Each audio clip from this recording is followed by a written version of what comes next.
Assalamualaikum warahmatullahi wabarakatuh. Perkenalkan, nama saya Ayu Wulandari. Saya dari kelas 3G S1 Farmasi, Institut Kesehatan Helvetia.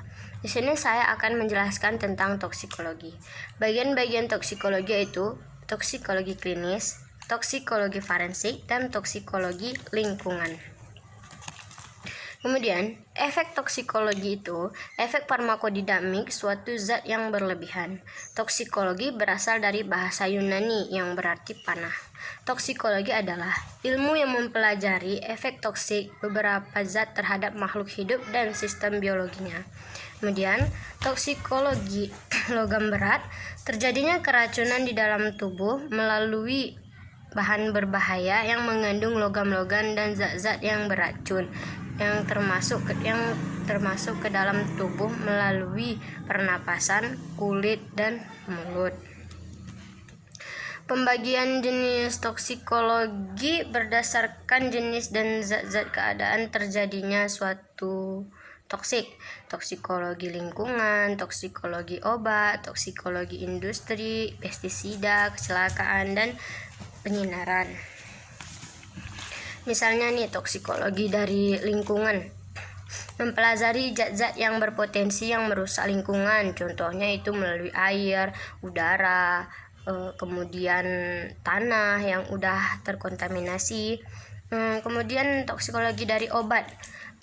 Toksikologi dari obat ini yang memberikan efek samping dari kombinasi obat tersebut, kemudian menyebabkan keracunan akut dan kronis karena dalam penggunaan yang berlebihan. Kemudian toksikologi lingkungan itu keadaan industri dan penyelidikan pada kulit. Kemudian misalnya pernapasan, terus silikosis dan antaksosis.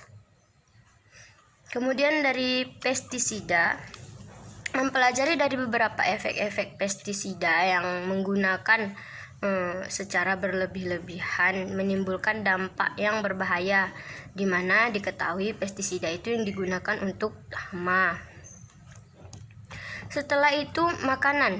Dari makanan yaitu mengandung toksikan, contohnya seperti zat pewarna dan zat pengawet. Kemudian lingkungan yang mempelajari dari rumah tangga, misalkan deterjen, sisa-sisa pembuangan sampah seperti itu. Kemudian penyinaran, yang penyinaran ini mempelajari bahayanya radiasi seperti misalkan nuklir dan lain-lain. Ya, di sini saya akan membahas toksikologi klinik.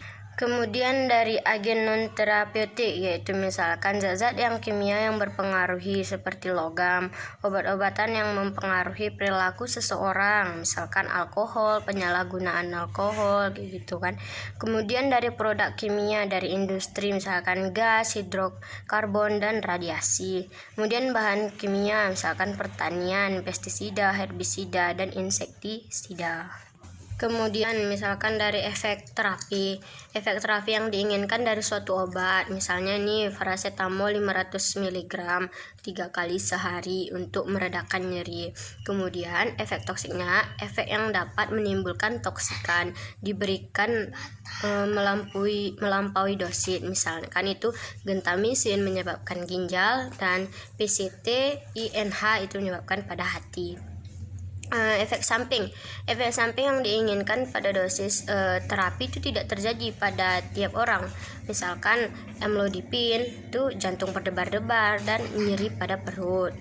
Dari penyebaran toksikan etanol nih, efek yang disebabkan dari etanol ini yaitu pernapasan buatan, pengontrolan cadang alkali, keseimbangan cairan, dan regulasi panas. Kemudian dianjurkan pemberian infulesulosa, sedatif, dan kontiazol tidak boleh diberikan. KI pasien dalam serta infusi jantung dan sistem sirkulasi pemberian harus pengetahuan oleh pasien.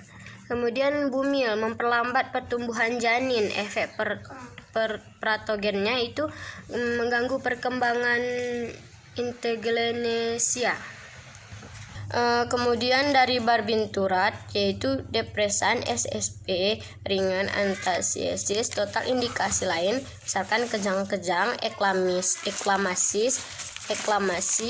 epilepsi, antikovulain, efek yang luas.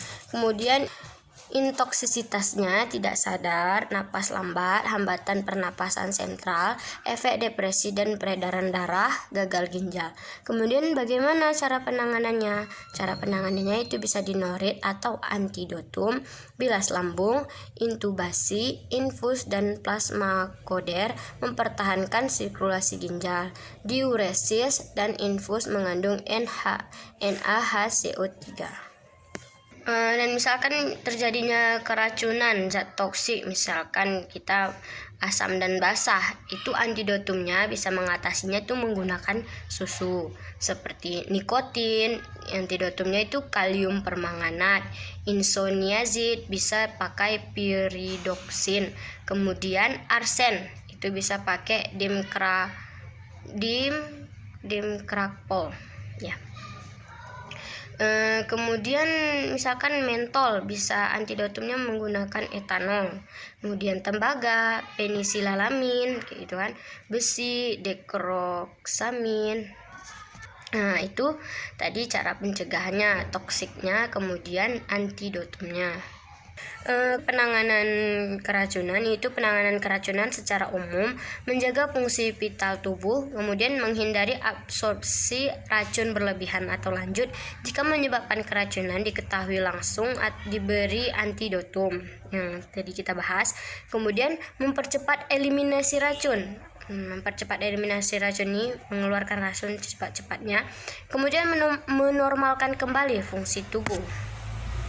Dan ini misalkan nih penanganan saluran pernapasan itu bagaimana? Itu menjaga fungsi vital tubuh, kemudian menjaga pernapasan dan sirkulasi serta menormalkan keseimbangan elektrolit air, asam jika perlu. Kemudian bantuan pernapasan normal itu pernapasan buatan atau dengan pemberian oksigen. Misalkan lagi keracunan zat-zat berbahaya, asam sianida, pelarut ester, asam folvat, itu menggunakan kantong napas atau gas merangsang kloroflogen dan lain-lain. Kemudian kita masuk ke udem paru-paru. Gambaran sempurna tanpa keluhan itu sianosis. Keluhannya busa coklat dari mulut dan hidung serta takikardi, menyebabkan kematian, terjadinya akibat tak bisa bernapas atau berhentinya jantung. Penanganan ringannya bagaimana? Penanganannya, letakkan tubuh di atas pada posisi yang tinggi, kemudian pemberian oksigen, penyedotan sekret, pemberian furosemide 60-200 mg, digitalisis atau diagnosis 0,25 mg. Profilisasinya, infeksi dengan pemberian penisilin atau spektrum luas. Penanganan keracunan pada kulit nih, misalkan baju yang terkena kontak, misalkan kita buka baju nih, mau buka baju habis itu kena sama tangan, jadi itu kena pada kulit. Jadi caranya melepas bajunya, kalau bisa lepas dulu bajunya baru salut tangannya. Misalkan kulit yang terkena kontak dicuci dengan air hangat, bisa jadi. Jika kulit terluka parah, cuci dengan air, tidak terlalu hangat dengan sabun. Bisa dengan pembilasan polietilglikol 400 ml. Kemudian penanganan keracunan di mata bagaimana? Penanganan keracunan bagi mata itu dicuci sebersih mungkin dengan banyak air gitu ya. Nyucinya itu harus banyak airnya. Kemudian usahakan kelopak mata terbalik, bilas dengan urutan. Misalkan kelopak mata terbalik gini dengan urutan. Natrium hidrogen karbonat 2%, tekanan asam jika terkena asam. Kemudian asam asetat 1%, asam borat 2% jika terkena basah. Dibilas terus-menerus 5-10 menit. Untuk pengeluaran benda padat dibutuhkan anestesi lokal. Kemudian misalkan terkena toksikan air kapur di mata, pengaruhan kornea atau penimbulan pada penimbunan pada kornea mata. Cara penanganan bagaimana? Diberikan natrium edeta 0,35% atau sama dengan 1,85%, endapan akan terlarut. Dapat pula digunakan amonium tetra. Kemudian penanganan racun oral, bagian oral.